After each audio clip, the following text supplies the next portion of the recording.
कोई मातालाल छू नहीं सकता है। इसे कहते हैं दुर्गा दास। यह उनकी बहादुरी का एक अनोखा उदाहरण है। लगातार 30 वर्षों तक मुगलों से वह लड़ते रहे। न तो मुगलों को मारवाड़ में घुसने दिया, न ही मुगलों पर को दिए गए किसी लालच में वह कभी आए। ऐसा व्यक्तित्व था वीर दुर्गादास राठौर का। औरंगजेब जैसे चतुर धोखेबाज मुगल बादशाह को उसी की चालों से मात देते हुए वीर दुर्गादास राठौर ने न केवल उसके बेटे अकबर को अपने साथ मिलाया, बल्कि दुर्गादास ने दक्षिण की यात्रा कर औरंगजेब का ध्यान दक्षिण की तरफ ऐसा बटाया कि औरंगजेब दक्षिण से लड़ता था और हमारा यह मारवाड़ सुरक्षित हो गया। मेरे मैं कहना चाहता हूं, डिप्लोमेसी में, कूटनीति के मामले में भी वीर सपूत दुर्गादास जी राठौर का कोई जवाब नहीं। कोई व्यक्ति कितना बड़ा डिप्लोमेट है, कितना बड़ा कूटनीतिक है, कूटनीतिज्ञ है, इस आधार पर उसका मूल्यांकन नहीं किया जा सकता है कि उसने कितनी पढ़ाई की है, दुनिया के कितने देशों का भ्रमण किया है। मुझे लगता है कि प्रारंभ से ही डिप्लोमेसी भी उनके रग रग में कूट कूट कर बढ़ी हुई। और दक्षिण में संभाजी और पश्चिम में दुर्गादास जी राठौर ने औरंगजेब को दांते तले चले चबा दिया, मजबूर कर दिया। यह दुर्गादास राठौर का एक रणनीतिक कौशल था, डिप्लोमेटिक उनकी स्किल थी। और उनके बारे में कहते भी it was Durga new weapon of diplomacy. किसी लेखक ने कहा it was Durga's new weapon of diplomacy. मित्रों, इतिहास इस बात का जिक्र करता है कि दुर्गादास जी राठौर का संघर्ष असत्य पर सत्य का, देशद्रोही पर देशभक्त का और धोखेबाज पर स्वामी भक्त का संघर्ष था दुर्गादास का।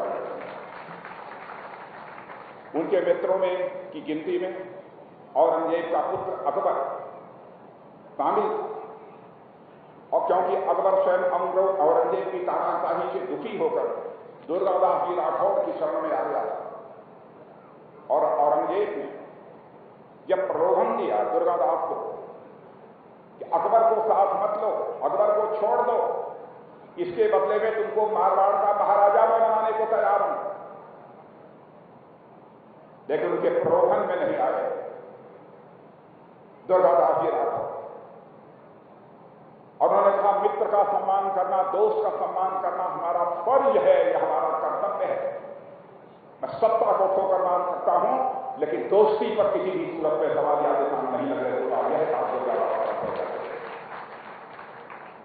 मेरे लिए किसी रियासत का राजा महाराजा बनना कोई महत्व नहीं रखता, बल्कि मेरी मातृभूमि को अक्षुण व स्वतंत्र बनाए रखना, यही हमारा क्षत्रिय धर्म है। यह कर्तव्य निष्ठा अपने में है। बहनों भाइयों, इस प्रकार की कर्तव्य निष्ठा यह बेजोड़ होती है। जब अकबर देश छोड़कर जाने लगा, तब उसने अपने 2 पुत्रों को, एक पुत्री और एक पुत्र, यह उनके हवाले कर दिया। और अब देखिए दुर्गादास जी राठौर, अकबर ने जब अपने पुत्र और पुत्री को दुर्गादास जी के हवाले कर दिया, आपकी देख रेख में इन्हें छोड़कर मैं जा रहा हूं, तो उन्होंने उन दोनों को, पुत्री और पुत्र अकबर के, उनके धर्म के अनुसार उन्होंने शिक्षा दिलाई। उन्होंने हिंदू धर्म की शिक्षा उनको नहीं दिलाई थी, उनके धर्म के अनुसार शिक्षा दिलाई। बहनों भाइयों, हिंदू और मुस्लिम के बीच कुछ ताकतें भेद भी पैदा करने की कोशिश करती हैं। उदयपुर जैसी घटनाएं हो जाती, कितनी विडंबना।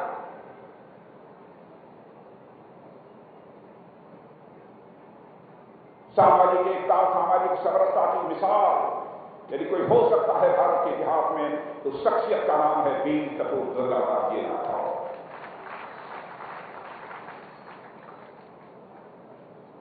मैं मित्रों, वीर दुर्गादास जी के मौलिक चरित्र को लेकर 2 बातों का यहां पर और मैं जिक्र करना चाहूंगा। एक तो जब कंटालिया के मुगल सूबेदार खान शमशेर ने दुर्गादास की मां की हत्या कर दी और उनकी माता ने दुर्गादास के बारे में कुछ भी बताने से इनकार कर दिया।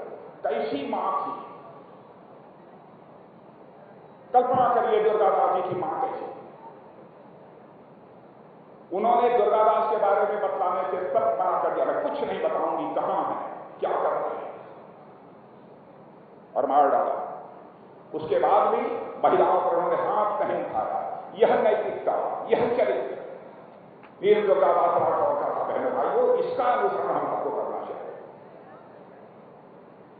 दूसरा, जब औरंगजेब का पुत्र अकबर पुनः अपने देश जाने लगा तो उस समय भी जिन 2 बच्चों की मैंने चर्चा की, जिनको भी हवाले किया था, उसमें सफियतुन्निसा और पुत्र बुलंद अख्तर दुर्गादास राठौर के हवाले किया।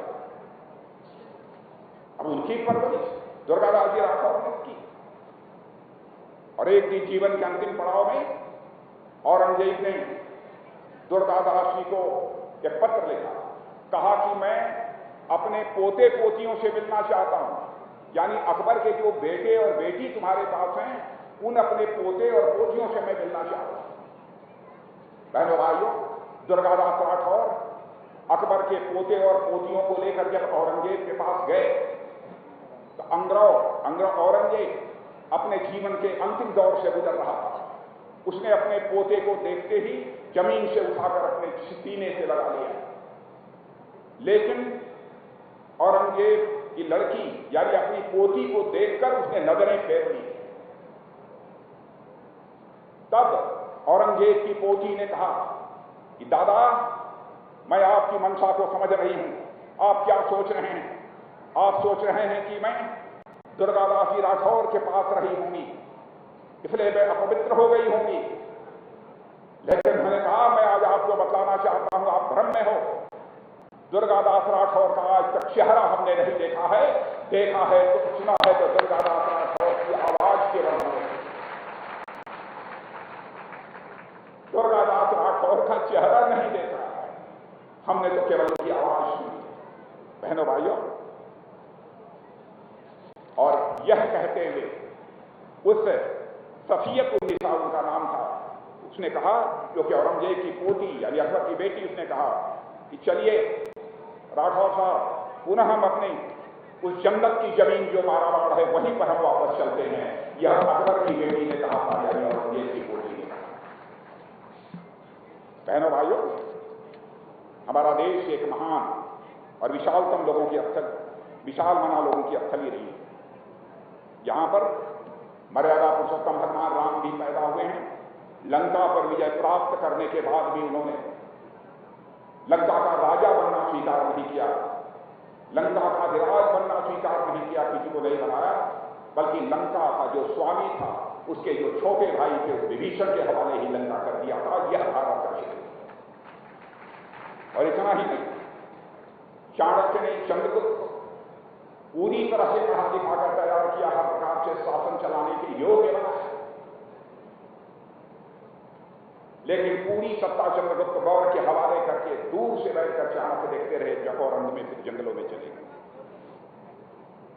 मैं समझता हूं आज के राजनीतिज्ञों को भी यह बात समझनी चाहिए, राजनीति केवल सरकार बनाने के लिए नहीं की जाती है। राजनीति की जाती है तो समाज बनाने के लिए की जाती है, देश बनाने के लिए राजनीति की जाती है।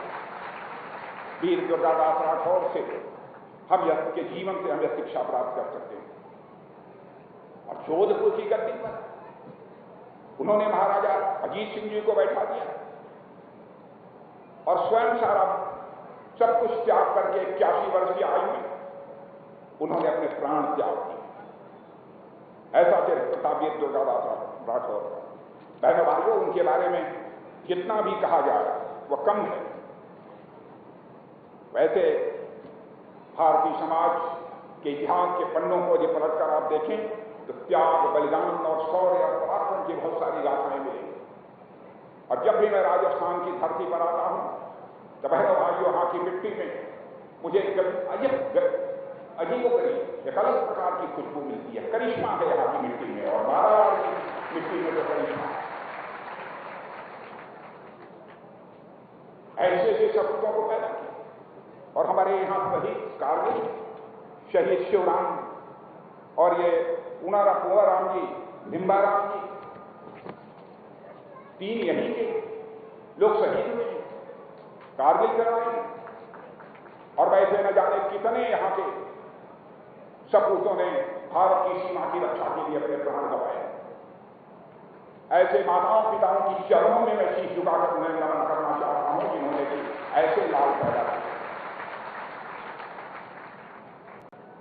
यह मारवाड़ की धरती है। मैं तो कहता हूं कि राजस्थान हो और मारवाड़ हो, यह महाराणा प्रताप की शक्ति, दुर्गादास राठौर की स्वामी भक्ति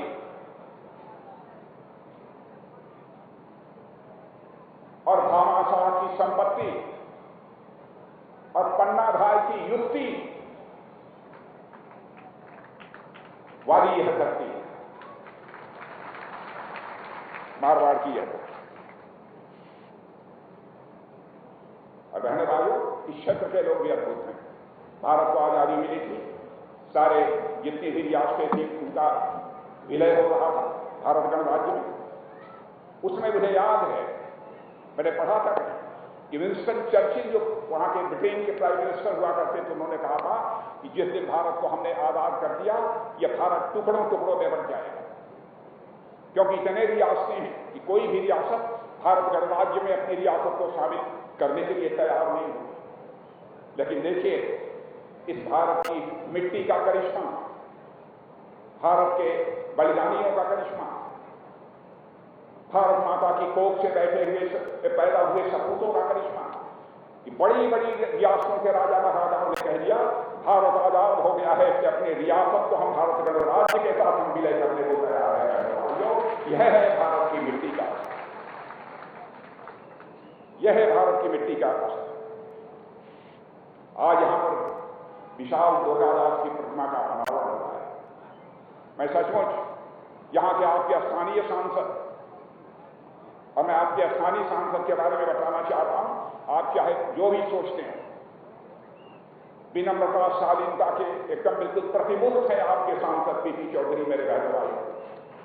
वो मेरे पास गए, उन्होंने कहा कि दुर्गादास जी राठौर की भव्य प्रतिमा बनी है, उसका अनावरण सब लोग चाहते हैं कि आपके हाथों से होना चाहिए। मैंने कहा कि मेरी जिंदगी में इससे बड़ा अवसर और क्या हो सकता है। और मैं यहां आ गया। यह वीरों की धरती है, वीरांगनाओं की धरती है, और जिन माताओं ने ऐसे बहादुरों को पैदा किया, उन सारी माताओं की चरणों में मैं शीश झुकाकर प्रणाम करता हूं।